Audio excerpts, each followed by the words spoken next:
Hello guys, welcome to SR विद्यालय। So this is percentage and decimal form. तो आइए हम देखते हैं कि कैसे हम एक परसेंटेज को चेंज करने वाले हैं डेसिमल में और कैसे डेसिमल को हम परसेंटेज में चेंज करने वाले हैं। ठीक है, देखो परसेंटेज ओके, मान लीजिए 80% है, लेट्स से। तो क्या करा, 80 लिखा अपॉन में 100 लिखा। अच्छा, अब ये कैंसिल, ये आ जाएगा 0.8, है ना। ठीक है कि नहीं, ठीक है बोलो, यहाँ तक ठीक है, कोई प्रॉब्लम किसी को नहीं है ना। अच्छा, अब है हमारे पास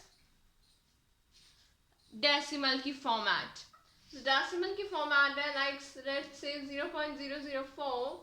तो क्या करना है आपने, इसको आप ऐसे लिख लेते हैं 4 एंड ये 100 आ जाएगा और ये दोबारा से 100 को अलग से मल्टीप्लाई करना है, तो ये 4%।